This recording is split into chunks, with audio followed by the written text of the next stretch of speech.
বন্ধুরা, আফ্রিকার বিশাল সাভান্না হলো এমন এক গাছের সমুদ্র যেখানে প্রকৃতি প্রতি মুহূর্তে মঞ্চস্থ করে সবচেয়ে আশ্চর্য আর সবচেয়ে নির্মম নাটক। এই নাটক জীবন আর মৃত্যুর। এখানে প্রতিদিন নতুন করে গল্প লেখা হয়। কখনো কোনো মা তার ক্ষুধার্ত সন্তানদের বাঁচাতে শিকার করে, আবার কখনো কোনো প্রাণী নিজেই শিকারে পরিণত হয়, আবার কখনো কোনো প্রাণী নিজেই শিকারে পরিণত হয়ে চিরতরে তার সন্তানদের কাছ থেকে হারিয়ে যায়। এই দৃষ্টিতে দেখলে সাভান্না হলো পৃথিবীর সবচেয়ে নিষ্ঠুর আর ভয়ঙ্কর প্রান্তরগুলোর মধ্যে একটি। তবে সত্যিটা শুধু এতটাই নয়, মৃত্যুর ছায়ার মাঝেও আছে জীবন ফুটে ওঠার মতো কিছু গল্প। উঁচু উঁচু গাছের ডাল, রঙিন পাখির বাসা, আর নিচে চিতা শাবকের মতো নিষ্পাপ মুখ নিয়ে আমাদের মন কেড়ে নেয়। সাভান্নার প্রতিটি প্রাণী আলাদা, প্রতিটি জীবনই কোনো না কোনোভাবে বিস্ময়কর। তবে তাদের মধ্যেও আছে কিছু প্রাণী যারা অন্যদের তুলনায় একেবারে ভিন্ন।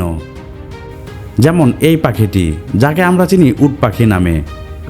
কখনো কখনো মনে হয় উট পাখি শুধু নামেই পাখি, কারণ অন্য পাখিদের মতো সে উড়তে পারে না। আর সে মোটেও নাজুক বা দুর্বল নয়, বরং উট পাখির এক বিশাল শক্তিশালী লাথি যদি ঠিকমতো লাগে তাহলে সিংহরের জীবন শেষ হয়ে যেতে পারে। এই পাখিকে দেখে বড় বড় শিকারীরাও ভয় পায়, যেমন এই হায়েনা। অনেক সময়ই দেখা যায় এরা বড় আকারের পুরুষ উট পাখির পেছনে ঘুরঘুর করে, কারণ হায়েনারা সুযোগ পেলেই ছোট ছোট উট পাখিকে শাবক হিসাবে শিকার করে নেয়। তাই বড় পুরুষ উট পাখি হায়েনাকে দেখা মাত্রই ছুটে তেড়ে যায় আর নিজের এলাকা থেকে তাড়িয়ে দেয়।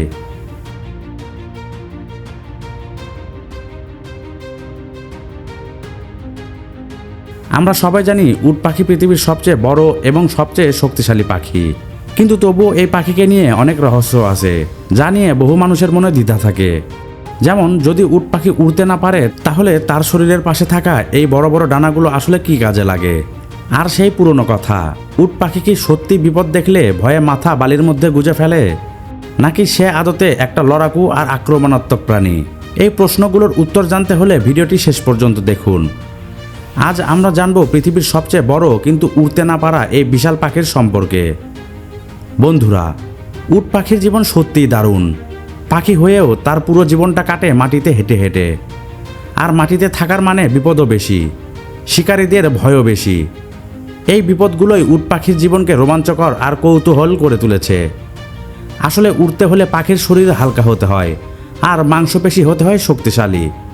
উট পাখির মাংসপেশি শক্তিশালী, এতে কোনো সন্দেহ নেই, কিন্তু তার সবচেয়ে বড় সমস্যা হলো ওজন। আপনি বিশ্বাস করবেন না, কিছু কিছু বড় উট পাখির ওজন প্রায় সাধারণ মানুষের সমানও হতে পারে। এই বিশাল পাখির ওজন 150 কিলোগ্রাম পর্যন্ত ওজন হয়। পৃথিবীর সবচেয়ে ভারী উড়তে পারা পাখি কোরি বাস্টার্ড। এই পাখির ওজন মাত্র 20 কিলোগ্রামের মতো, আর কোরি বাস্টার্ডের ডানার বিস্তার প্রায় 10 ফুট। এখন ভেবে দেখুন, উট পাখির মতো বিশাল ওজনের পাখিকে উড়তে হলে কমপক্ষে 50 ফুটের মতো ডানা লাগবে, কিন্তু উট পাখির ডানার বিস্তার মোটে 6 থেকে 8 ফুট। তাই তার ডানা ওজন আর শরীরের তুলনায় ওড়ার জন্য একেবারে যথেষ্ট নয়। কিন্তু তার মানে এই নয় যে উট পাখির ডানা কোনো কাজে লাগে না, বরং এই ডানা তার জীবনে ভীষণ দরকারি। উট পাখি যখন দৌড়ায় তখন ডানা দিয়ে সে নিজের ভারসাম্য ঠিক রাখে আর দ্রুত গতিতে দিক বদলাতে পারে। এই কারণে প্রায় 70 কিলোমিটার প্রতি ঘন্টাতে দৌড়িয়েও সে সহজে বাঁক নিতে পারে। ডানা তার শরীরের তাপমাত্রা নিয়ন্ত্রণ করে, গরমে সে ডানা মেলে বাতাস ঢুকতে দেয় আর ঠান্ডায় ডানা গুটিয়ে শরীরের উষ্ণতা ধরে রাখে। পুরুষ উট পাখি আবার তার সুন্দর ডানা মেলে মেয়ে উট পাখিকে আকর্ষণ করে, এটাই তাদের প্রজননের বড় অংশ। আর মেয়ে উট পাখি কখনো কখনো তীব্র রোদ থেকে শাবকদের বাঁচাতে ডানার ছায়া দেয়। শিকারীদের চোখ এড়াতেও ডানার খোলা আড়ালে শাবককে লুকিয়ে ফেলে। এবার আসি সবচেয়ে জনপ্রিয় ভুল ধারণায়। অনেকেই বলে উট পাখি নাকি ভয় পেলে মাথা বালির মধ্যে গুজে রাখে, কিন্তু বন্ধুরা, এটা একেবারেই ভুল। এটা একটা অনেক পুরনো ভুল ধারণা।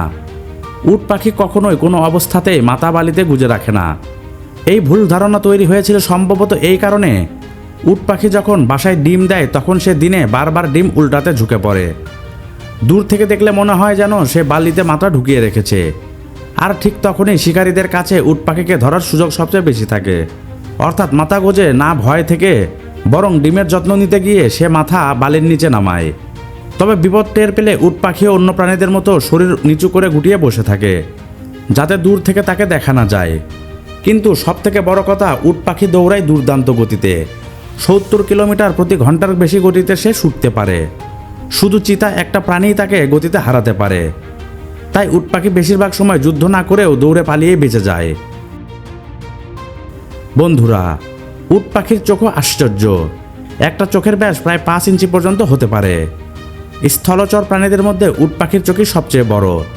হাতির চোখও তার সামনে ছোট বলে মনে হয়। কিন্তু এই বড় চোখ শুধু দেখতেই বড় না, দৃষ্টিশক্তিও ভীষণ তীক্ষ্ণ। এই চোখ দিয়ে তারা 3 কিলোমিটারেরও বেশি দূর থেকে শিকারী দেখতে পায়। এমনকি উট পাখির ঘ্রাণ শক্তিও অন্য পাখিদের তুলনায় অনেক বেশি। চোখ বন্ধ থাকলেও সে গন্ধে বুঝে ফেলতে পারে সিংহ, চিতা বা হায়না কাছে আসছে কিনা। খাদ্যাভ্যাসের কথা বললে উট পাখি সর্বভুক। সে গাছের পাতা, বীজ, শিকড় খায়। আবার সুযোগ পেলে ছোট পোকা, ব্যাঙ, এমনকি ছোট ছোট সাপও খেয়ে ফেলে। অনেকে বলেন উট পাখির নাকি স্বাদ বোঝার ক্ষমতা নেই, কারণ তার পেটে স্বাদের সেই কুড়ি নেই। আর অন্য পাখিদের মতো উট পাখির দাঁতও নেই। সে খাবারকে পুরো গিলে ফেলে। তাই খাবার পচাতে সাহায্য করার জন্য উট পাখি অনেক সময় বালি আর ছোট ছোট পাথরও গিলে ফেলে। এই পাথর পেটে গিয়ে খাবার চূর্ণ করে। খাবার হজম হলে সে পাথরগুলো আবার উগড়ে দেয়। এবার আসি সবচেয়ে অদ্ভুত এক তথ্যে। সব পাখির ক্ষেত্রে মল আর মূত্র বের হওয়ার পথ একটাই। তারা একসঙ্গে মলমূত্র বের করে, আমরা যাকে বলি বিষ্ঠা। কিন্তু উট পাখি একমাত্র পাখি যার মল আর মূত্র বের হয় দুটি আলাদা পথ দিয়ে। তার শরীরের মল বের হয় হজমতন্ত্র দিয়ে, আর মূত্র বের হয় আলাদা বর্জ্যতন্ত্র দিয়ে। এটা ঠিক আমাদের মতো স্তন্যপ্রায়ী প্রাণীদের শরীরের মতো। আপনি কি জানেন একসময় মানুষ উট পাখি পুষত?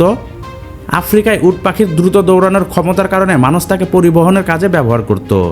কেউ কেউ উট পাখির পিঠে চড়ে সওয়ারি করত, কখনো কখনো ছোট গাড়িও টানত। গ্রিকরা উট পাখিকে বলতো উট পাখি, কারণ তার গলা উটের মতো লম্বা, চোখ বড়, পাপড়ি লম্বা, আর হাঁটার ভঙ্গিও উটের মতো। উটের মতোই সে প্রচণ্ড গরম সহ্য করতে পারে। বর্তমানে উট পাখি চাষ একটা বড় ব্যবসা। একে বলে উট পাখি খামার।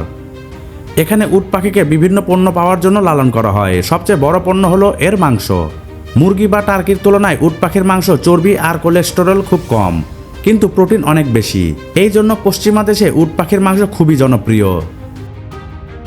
দ্বিতীয় বড় জিনিস হলো এর চামড়া। এটা পৃথিবীর সবচেয়ে টেকসই আর নমনীয় চামড়ার মধ্যে একটি। এর গঠন আর শক্তির জন্য এটা ব্যবহার করা হয় দামি ব্যাগ, জুতো, জ্যাকেট আর বিলাসবহুল জিনিসপত্রে। উট পাখির বড় বড় ডানাগুলো ব্যবহার করা হয় সাজসজ্জায়, নাটকের পোশাকে, এমনকি শিল্প কারখানায় ঝাড়ু তৈরিতেও। কারণ এই ঝাড়ুগুলো খুব ভালোভাবে ময়লা তুলে আনে। আর উট পাখির ডিমগুলো বিশাল, শক্ত এবং অনেক বেশি খোয়াযুক্ত। খাওয়া তো হয়ই, তার সঙ্গে শিল্পকলা আর হস্তশিল্পেও কাজে লাগে। খামারে উট পাখির জন্য খোলা বড় জায়গা থাকে, ভালো যত্ন নেওয়া হয়। তো বন্ধুরা, আজকের এই ভিডিওটি আপনাদের কেমন লাগলো? ভিডিওটি ভালো লেগে থাকলে অবশ্যই একটি লাইক দিবেন, বন্ধুদের সাথে শেয়ার করবেন এই ভিডিওটি। এই ধরনের ভিডিও পেতে আমাদের চ্যানেলটি সাবস্ক্রাইব করে পাশে থাকা বেল আইকনটি বাজিয়ে দিন। আজকের মতো এখানেই, ধন্যবাদ সবাইকে।